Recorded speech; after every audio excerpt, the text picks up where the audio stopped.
Hello বন্ধুরা, কেমন আছো তোমরা সবাই? আশা করছি সবাই ভালো আছো। তো স্টাডি টেক ইউটিউব চ্যানেলে তোমাদের সকলকে স্বাগত জানাচ্ছি।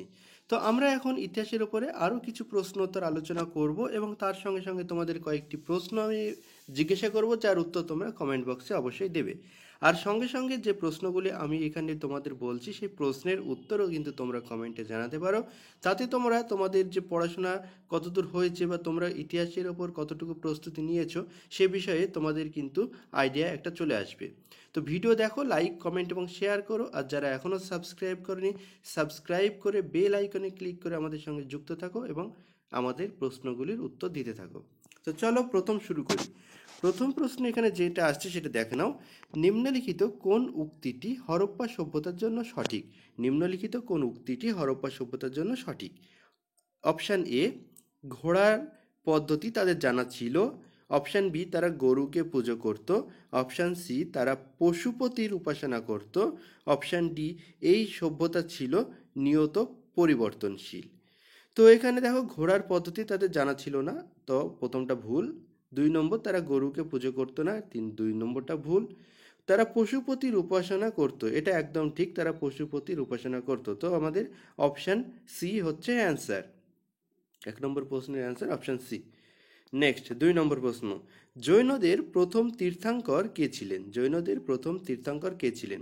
Option A Arishtanemi, option B Parshvanath, option C Ajitnath, option D Rishabh. তো জৈনদের প্রথম তীর্থঙ্কর ছিলেন Rishabhdev. Okay, option D answer. Next পরবর্তী প্রশ্ন। ভারতীয়দের মহান রেশম পথটি কে চালু করেন বা কে চালু করেছিলেন? অপশানগুলি দেখে নাও। Option A Kanishka, option B Ashoka, option C Harshavardhana, option D Fahien.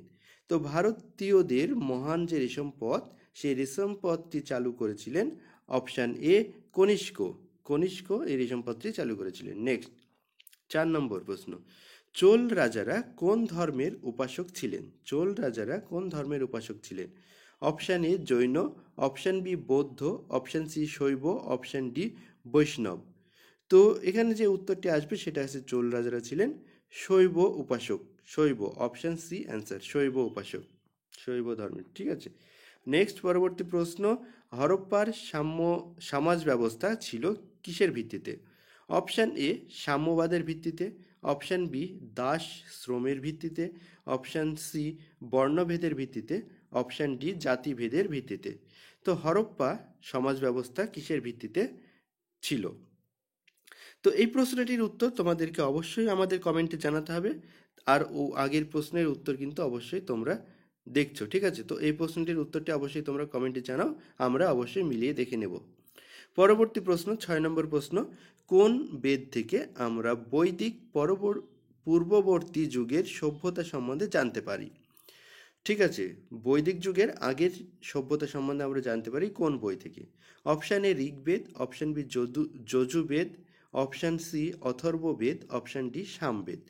তো আমরা এখানে যে উত্তরটি নেব সেটা হচ্ছে অপশান এ ঋগ্বেদ। ঋগ্বেদ থেকেই আমরা কিন্তু বৈদিক যুগের পূর্ববর্তী যুগের সভ্যতা সম্বন্ধে কিন্তু ধারণা করতে পারি বা জানতে পারি।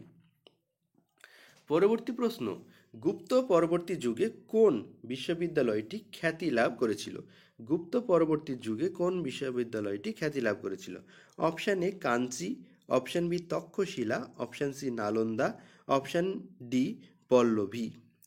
তো এখানে যে উত্তরটি আসবে সেটা হচ্ছে নালন্দা। নালন্দা বিশ্ববিদ্যালয়টি খুব খ্যাতি লাভ করেছিল গুপ্ত পরবর্তী যুগে। পরবর্তী প্রশ্ন 8 নম্বর প্রশ্ন। বাণভট্ট কোন সম্রাটের সভাকবি ছিলেন? Banabhatta. Option A Vikramaditya, option B Kumaragupta, option C Harshavardhana, option D Kanishka. তো বাণভট্ট ছিলেন হর্ষবর্ধনের সভাকবি, অপশান সি অ্যান্সার। পরবর্তী প্রশ্ন। কোন ভারতীয় শাসক আরব মহাসাগরের সর্বপ্রথম শক্তিশালী নৌবাহিনীর উপর আধিপত্য প্রতিষ্ঠা করেছিলেন? অপশান এ প্রথম রাজরাজ, অপশান বি প্রথম রাজেন্দ্র, অপশান সি প্রথম রাজাধিরাজ, অপশান ডি প্রথম কুলোতুঙ্গ। তো এখানে যে উত্তরটি আসবে সেটা হচ্ছে প্রথম রাজেন্দ্র। অপশান বি আমাদের অ্যান্সার আসবে। কোন ভারতীয় শাসক আরব মহাসাগরের সর্বপ্রথম শক্তিশালী নৌবাহিনীর উপর আধিপত্য প্রতিষ্ঠা করেছিল? অপশান বি প্রথম রাজেন্দ্র। সরি, পরবর্তী প্রশ্ন, কোন রাজবংশের শাসকরা ব্রাহ্মণ ও বৌদ্ধ ভিক্ষুকদের নিষ্কর গ্রাম প্রদান করার রীতি চালু করেন? কোন রাজবংশের শাসকরা ব্রাহ্মণ ও বৌদ্ধ ভিক্ষুকদের নিষ্কর গ্রাম প্রদান করার রীতি চালু করেন? Option A Satavahana, option B Maurya, option C Gupta, option D Chola. তো এখানে যে উত্তরটি আসবে সেটা হচ্ছে সাতবাহন। সাতবাহন বংশের রাজারা এই বৌদ্ধ এবং ব্রাহ্মণদের নিষ্কর গ্রাম, বৌদ্ধ ভিক্ষুক এবং ব্রাহ্মণদের নিষ্কর গ্রাম প্রদানের রীতিটি চালু করেছিলেন। পরবর্তী প্রশ্ন, বৈদিক গণিত শাস্ত্রের সবচেয়ে গুরুত্বপূর্ণ পাঠ কোনটি?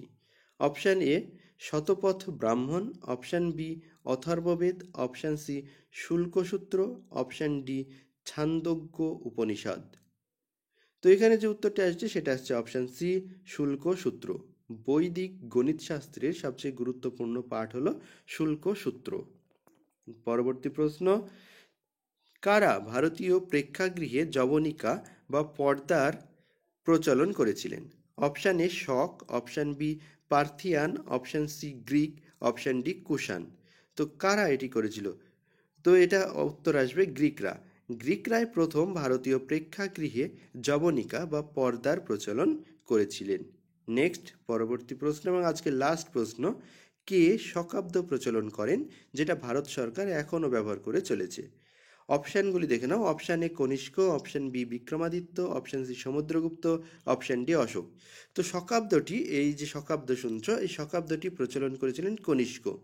কনিষ্ক ৭৮ খ্রিস্টাব্দ থেকে এই শকাব্দ প্রচলন করেছিলেন, যেটা এখনও কিন্তু ব্যবহৃত হয়ে আসছে। তো এই ছিল আমাদের আজকের প্রশ্ন উত্তর। আশা করছি তোমাদের সকলের ভালো লেগেছে এবং তোমরা তোমাদের যে প্রশ্নটি জিজ্ঞাসা করেছি তার উত্তর নিশ্চয়ই কমেন্টে দিয়েছো।